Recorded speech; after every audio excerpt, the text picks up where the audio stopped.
Hola y bienvenidos a un nuevo video. En esta ocasión vamos a platicar sobre las diferencias sobre utilizar bases de datos SQL y no SQL.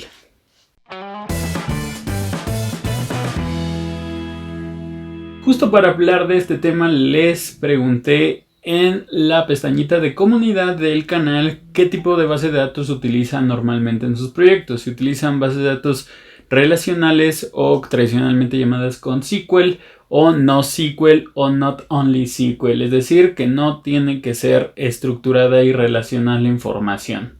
Me gustaría que me ayudaran participando en la encuesta y bueno, ahora sí, para empezar a platicar más del tema, voy a platicarles sobre algunas de las diferencias entre cada uno de estos tipos de bases de datos, es decir, sobre la relacional y la no relacional. ¿Cuáles son sus diferencias y en qué escenarios, por ejemplo, nos conviene más utilizar una base de datos estructurada y relacional o una no estructurada, no relacional, o que no necesariamente necesitemos incluir relaciones entre los conjuntos de datos? Lo primero es que seguramente ya saben que en la escuela lo más probable es que nos hayan enseñado a utilizar alguna base de datos relacional, ya sea SQL Server, Oracle o MySQL, etc. Estas bases de datos se llaman relacionales porque están creadas en su mayoría por tablas y las tablas se relacionan con otras tablas dependiendo del tipo de relación, ya sea una llave primaria, una llave secundaria, etc. Cuando hablamos de bases de datos no relacionales nos estamos refiriendo a conjuntos de datos que no necesariamente llevan un orden o una estructura o un esquema.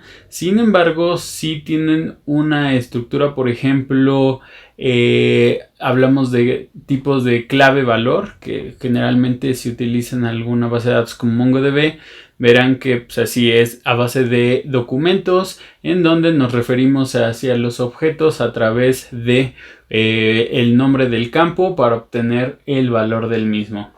Sin embargo, también tenemos bases de datos no estructuradas que conforman solamente columnas o que utilizan grafos. Entonces ya ni siquiera estamos hablando de estructuras como una tabla, sino como un grafo o un árbol para poder acceder a los datos y manipularlos. El tema del esquema es muy importante cuando hablamos de bases de datos relacionales. Por ejemplo, en SQL, si vas a hacer una aplicación, lo que se recomienda siempre es que el arquitecto de base de datos cree un esquema. Es decir, cómo va a estar el esquema, los campos y las relaciones antes de empezar a construir tu base de datos.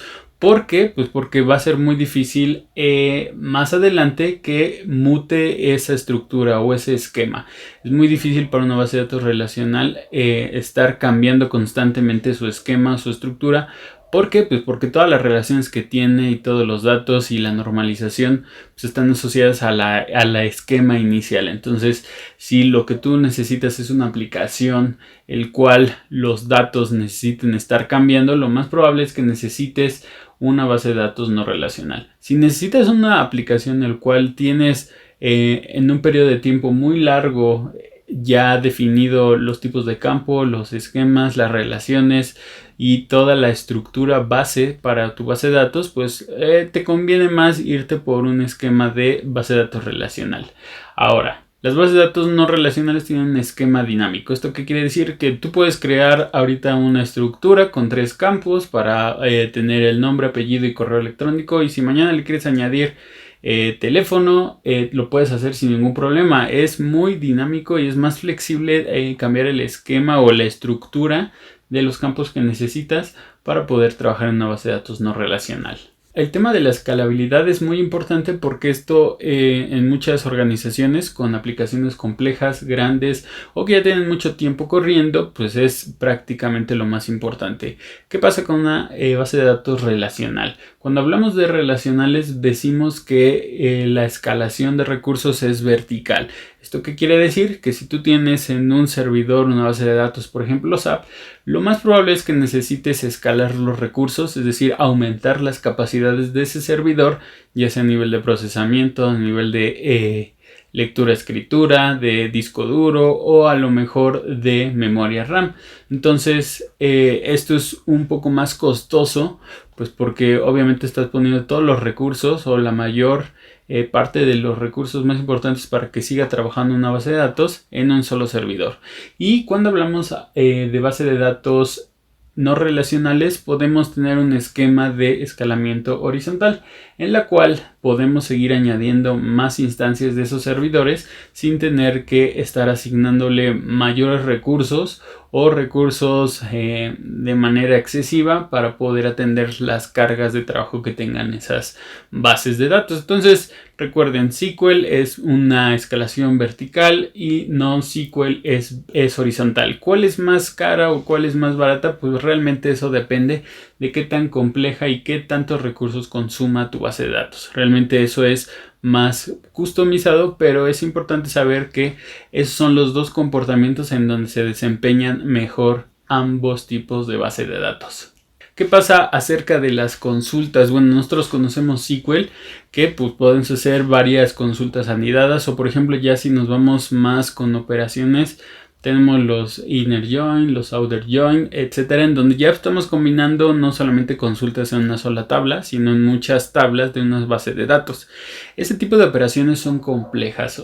A nivel matemático, pues involucra mucho procesamiento. Por lo tanto, si lo que tú necesitas es el cruce de varias tablas o de mucha información para que al final tengas un condensado como un reporte, que se estila mucho en los bancos, pues lo que te conviene es utilizar una base de datos relacional.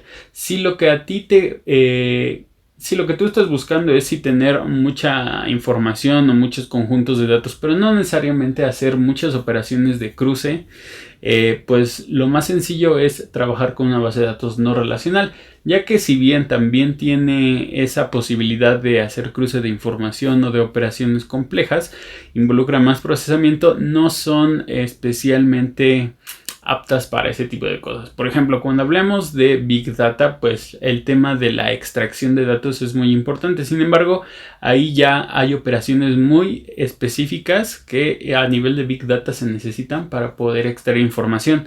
Y digamos, a diferencia de SQL, en donde tú puedes ir combinando varias operaciones a la vez, entre más complejas, pues obviamente más recursos va a jalar esa consulta. Bueno, en bases de datos no estructuradas podríamos llegar a tener un poco de limitaciones en ese aspecto. Entonces, si vamos a hacer operaciones muy complejas o muy variadas, pues mejor hagámoslas en una base de datos relacional. Si son complejas pero están limitadas a ciertas operaciones, pues podemos utilizarlas en las bases de datos no estructuradas. Este punto es importante con respecto a cómo mantenemos la integridad de las bases de datos. En bases de datos relacionales hablamos mucho de las propiedades ACID, ¿no? Que es atomicity, que es la atomicidad de los datos, la consistencia, isolation es aislamiento y la durabilidad de los datos. Es decir, esto nos proporciona una base de datos, claro, cuando está perfectamente configurada. Cuando hablamos de bases de datos no relacionales, no podemos aplicar ese mismo principio, por ejemplo, de atomicidad. Es decir, que los datos sean únicos, porque aquí estamos refiriéndonos a que en una base de datos no relacional los datos pueden estar duplicados, puede haber inconsistencia en los datos, es decir, puede haber campos vacíos, puede haber campos que tengan los datos incorrectos porque así está mapeada esa base de datos. Pueden no estar aislados, es decir, puedes encontrarlos en varios lados y no solamente en un solo lugar. Y la durabilidad de los datos se entiende que si bien es perdurable, pues no es, se tiende a consumir mucho más rápido. Entonces, las bases de datos no relacionales siguen el teorema de CAP. ¿Qué significa el teorema de CAP? Que solamente podemos seguir dos de estas tres propiedades para una base de datos no relacional. Tiene que ver con la consistencia, la disponibilidad o la tolerancia a las particiones.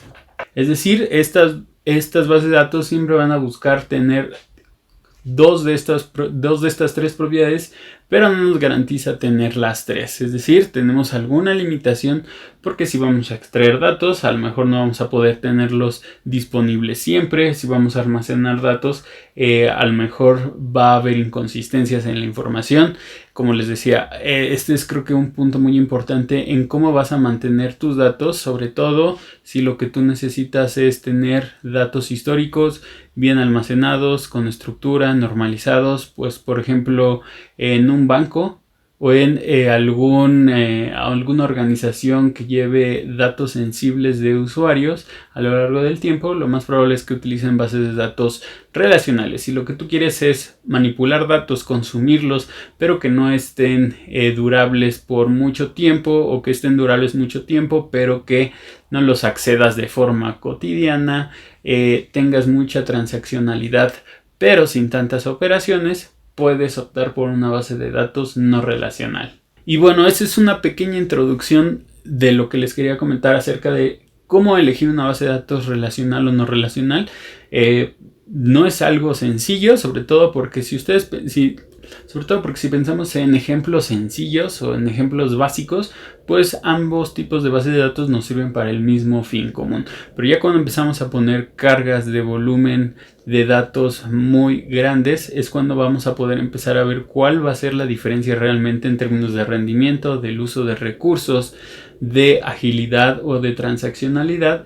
Podríamos tomar como referencia estos puntos que les compartí para que empiecen a discriminar entre un tipo de base de datos y el otro. Si les gustó este video, regálenme un like, suscríbanse al canal y compártanme también qué tipo de base de datos utilizan, cuál creen que ha sido la diferencia entre utilizar un tipo de base de datos relacional o no relacional y cuál recomendarían más.